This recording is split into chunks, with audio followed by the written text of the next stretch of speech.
जय हिंद।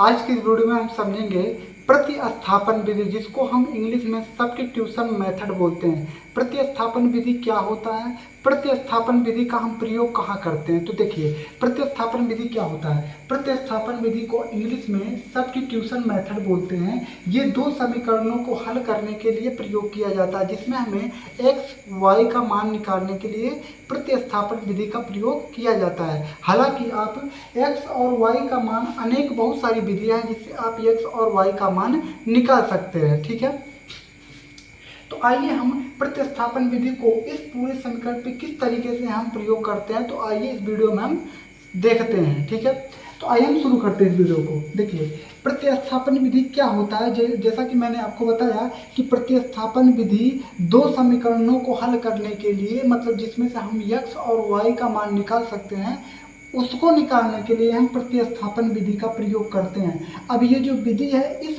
दोनों समीकरणों पर किस तरीके से बैठेगा, अप्लाई होगा, आइए इस वीडियो में हम इस चीज को देखेंगे। ठीक, तो आइए देखते हैं। यहाँ पर आपको एक समीकरण दे रखा है x plus y equal to 14 और यहाँ दे रखा है x minus y equal to 7, मतलब 7। ठीक है, इस समीकरण को हम मान लेते हैं समीकरण नंबर 1 और इस समीकरण नंबर को मान लेते हैं समीकरण नंबर 2। ठीक है, कोई दिक्कत नहीं है। यहाँ पर एक समीकरण ये है और एक समीकरण यहाँ पे ये है। इन दोनों समीकरणों को हमें प्रतिस्थापन विधि द्वारा क्या करना है, हल करना है। तो कैसे करेंगे, देखिए यहाँ पर हम लिखेंगे हल। ठीक है, यहाँ पे हम लिखेंगे हल।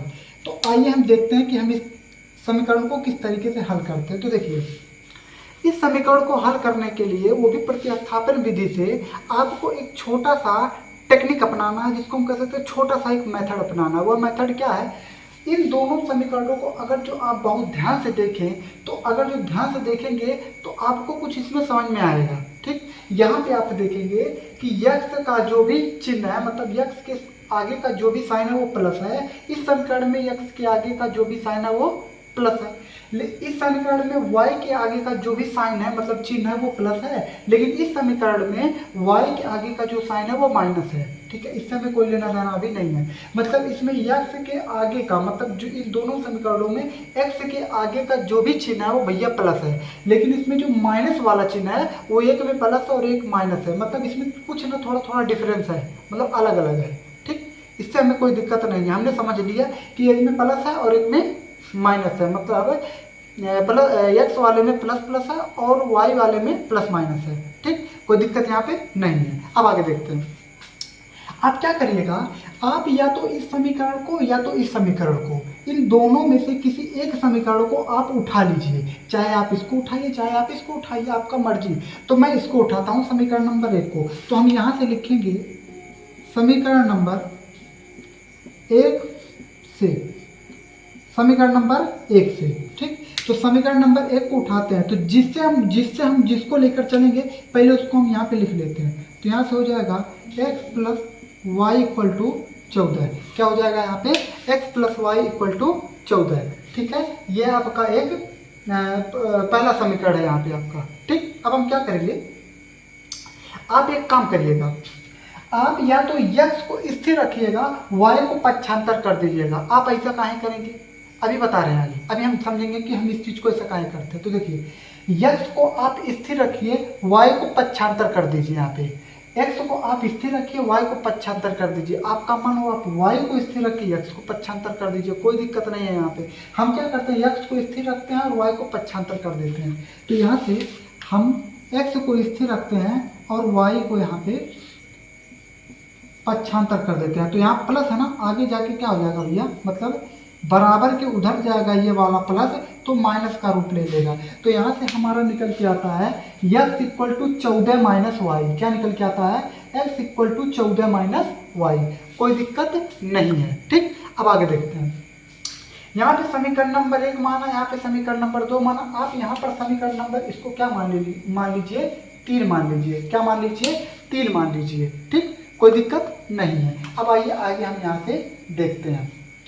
अब आप क्या करेंगे, ये जो x का मान निकल के आया है ना, आप इसको समीकरण नंबर 2 में रख दीजिए। और आप एक चीज कॉपी में आप नोट कर लीजिए कि जिस समीकरण को लेकर आप पलटेंगे फिर उसका मान उसी समीकरण में आप नहीं रख सकते। कहने का मतलब ये है, आपने पहले समीकरण को लिया, इसको आपने पक्षांतर किया, अब आपका मन हो, दिमाग थोड़ा सा घूम गया भैया हमारा, हम इसको उठाकर इसी में रख दिए। तो जैसा आप इसको उठा के रखोगे ना, LHS और RHS बराबर हो जाएगा, रख के देख लीजिए, ठीक है। तो फिर से मैं एक बार आपसे बोल रहा हूँ, जिस समीकरण को आप लेकर पलटेंगे उसका मान फिर उसी समीकरण में मत रखिएगा, दूसरे समीकरण में रख दीजिएगा, ठीक है। इसलिए दूसरा समीकरण दिया है यहाँ पे, ठीक है। तो आपने समीकरण 1 को लिया, जिसको आपने पलटा, इधर उधर किया। अब इसका मान समीकरण नंबर 2 में रखेंगे यहाँ पे, तो लिखेंगे x का मान समीकरण नंबर 2 में रखने पर, बस आपको इतना काम करना है यहाँ पे। तो लिखेंगे यहाँ पे x का मान समीकरण नंबर 2 में रखने पर, ठीक है। x का मान समीकरण नंबर 2 में रखने पर, ये जो x का मान है इसमें हमें रखना है। तो जिसमें रखना है फिर उसको एक बार उतार लेंगे यहाँ पे।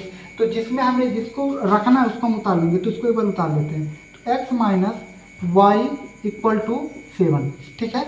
x यहाँ पे x minus y equal to 7। अब ये जो x का मान है इसी में रखना है, तो कैसे रखेंगे भैया, इसमें x है, दोनों में x मिला, तो मतलब x के स्थान पे हम इतना बड़ा लिख सकते हैं, मतलब इतना बड़ा, अभी x के स्थान पे इतना बड़ा लिख सकते हैं। तो देखिए x के स्थान पे, यहाँ पे x के स्थान पे हम लिख सकते हैं 14 माइनस वाई, तो यहाँ पे हम लिख सकते हैं 14 माइनस वाई x के स्थान पे, और पहले से माइनस वाई है, इक्वल टू हो जाएगा 7, ठीक है। कोई दिक्कत नहीं है, बहुत आसान है एकदम, ठीक। अब देखिए इस कोष्टक को हम तोड़ेंगे तो हो जाएगा 14 माइनस वाई फिर माइनस वाई इक्वल टू हो जाएगा 7, ठीक है।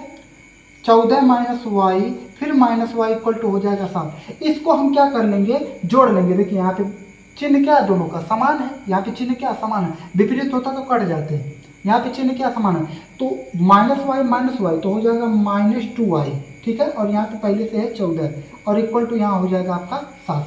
अब हम अंक वालों को एक साथ ले लेंगे भैया, यहाँ पे अंक वाले को एक साथ ले लेंगे। लेकिन आप एक चीज और सोच सकते हैं, आप बोल रहे हो अंक वालों को एक साथ ले सकता है, तो यहाँ पर भी तो अंक है, लेकिन इसमें जो चर का गुणा है भैया, इसमें चर का गुणा, इसको नहीं ले सकता।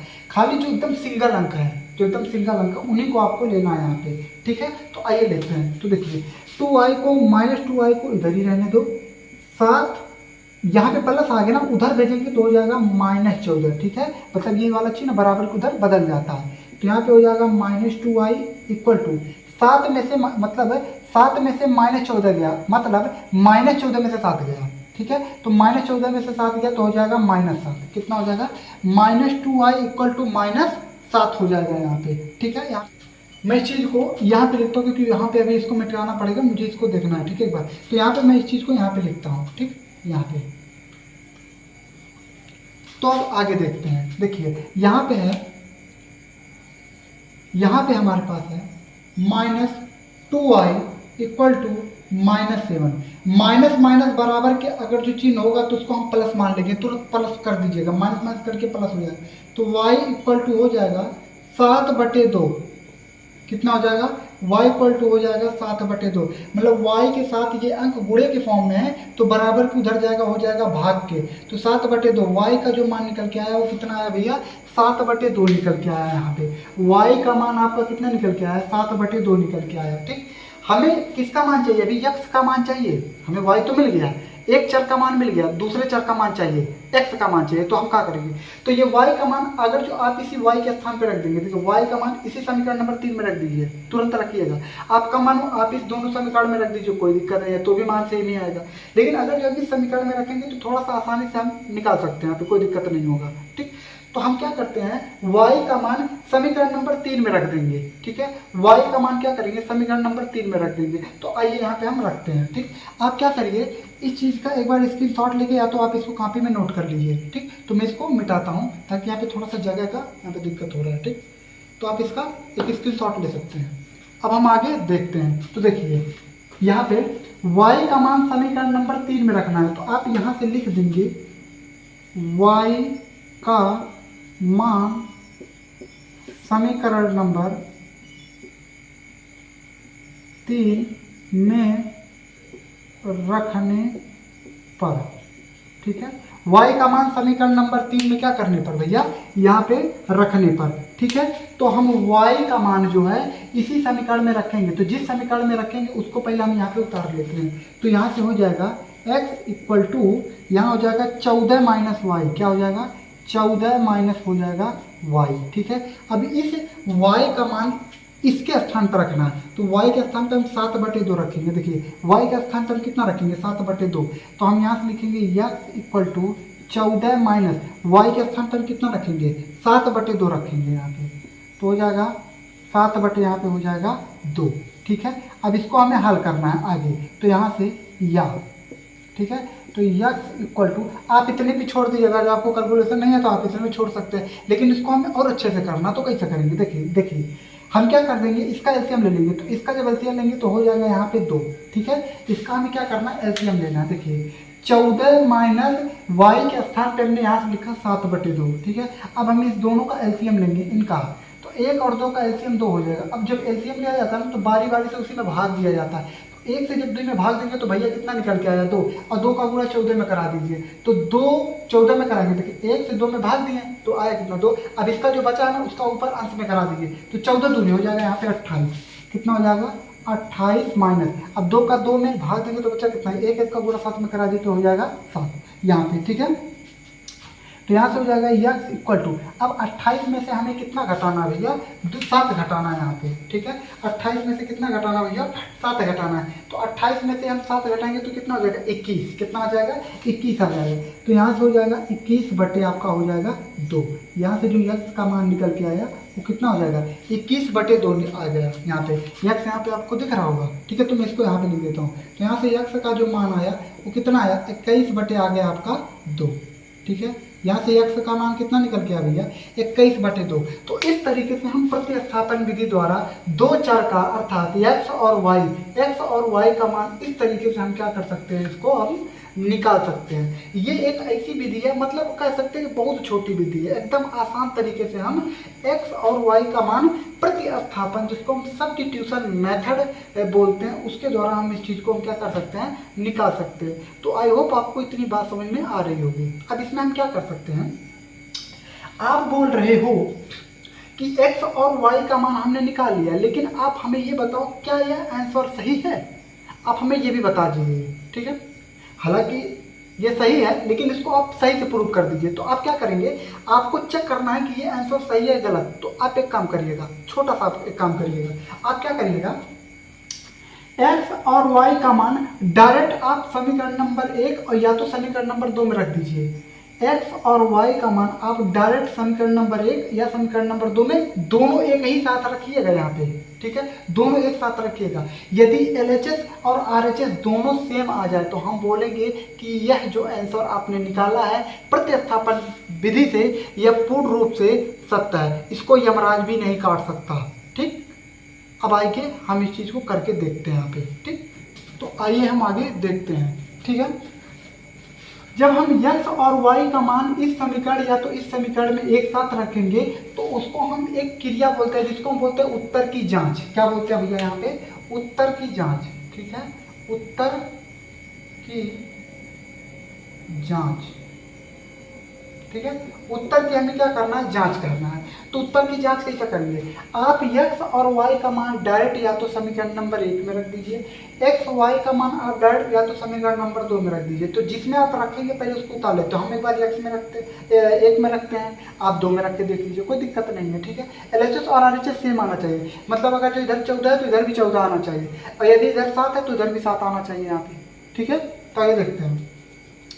तो हम इस समीकरण में x और y का मान डायरेक्ट रख के देखते हैं। तो हम इसको उतार लेते हैं। तो x plus y equal to हो जाएगा 14। ठीक है, x के स्थान पर हम रखेंगे 21/2, यहाँ पे हो जाएगा 21/2 हो जाएगा, प्लस y के स्थान पर रखेंगे 7/2, यहाँ पे y के स्थान पर रखेंगे 7/2 और इक्वल टू हो जाएगा यहाँ पे 14। ठीक है, आधार समान है तो हम अंश को क्या कर लेते हैं भैया, जोड़ लेते हैं डायरेक्ट, अगर जो आधार समान है। ठीक है, ये चीज़ आप याद रखिएगा। तो 2 इसको हम जोड़ेंगे तो 21 में 7 जोड़ेंगे तो कितना हो जाएगा 28 हो जाएगा, और इक्वल टू आपका हो जाएगा 14। 2 से घटाएंगे तो कितना हो जाएगा 14 दूनी 28, इक्वल टू आपका आ जाएगा यहाँ पे 14। ठीक है, तो हम कह सकते हैं कि यहाँ पे कह सकते हैं कि ये जो आपका x और y का मान समीकरण नंबर 1 में रखे हैं, यहाँ से आपका पूर्ण रूप से क्या है, सत्य है, क्योंकि इसमें LHS और RHS क्या आ रहे हैं, सेम आ रहे हैं। ठीक है, तो इस तरीके से हम प्रतिस्थापन विधि द्वारा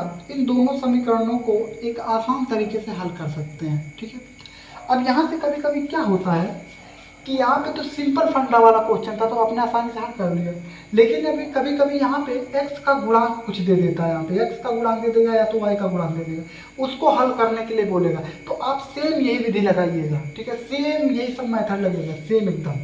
ठीक है, तो आई होप आपको इतनी बात समझ में आ रही होगी और मैं आशा करता हूँ कि आपको प्रतिस्थापन विधि अच्छे से क्लियर हुआ होगा। और आप यदि ये क्लियर हुआ होगा प्रतिस्थापन विधि, तो आपके बुक में बहुत सारे क्वेश्चन है जिसको आप प्रतिस्थापन विधि द्वारा हल कर सकते हैं। ठीक है, आप प्रतिस्थापन विधि को हल करने के लिए यही मेथड लगाइएगा, क्योंकि प्रतिस्थापन विधि यही मेथड है, तो आप यही मेथड लगाइएगा। ठीक है, इसमें कुछ अलग मत कर दीजिएगा, नहीं तो आपका आंसर यहाँ पे थोड़ा सा गलत हो सकता है, गलत हो जाएगा। ठीक, तो इस तरीके से हम प्रतिस्थापन विधि द्वारा इस समीकरण को हम क्या कर सकते हैं, हल कर सकते हैं। ठीक, आई होप आपको इतनी बात समझ में आ रही होगी। यदि वीडियो अच्छी लगे तो वीडियो को लाइक जरूर करिए और चैनल को सब्सक्राइब भी करिए, ताकि जो भी मैं वीडियो अपलोड करूँ वह आप तक तुरंत पहुँचे। ठीक, अगर जो आपको ये वीडियो अच्छी ना लगे तो आप वीडियो को डिसलाइक भी कर सकते हैं, यहाँ पे कोई दिक्कत नहीं है। ठीक, तो मैं बस इतना ही कहूँगा, हंसते रहिए, मुस्कुराते रहिए, फिर मिलते हैं। जय हिंद।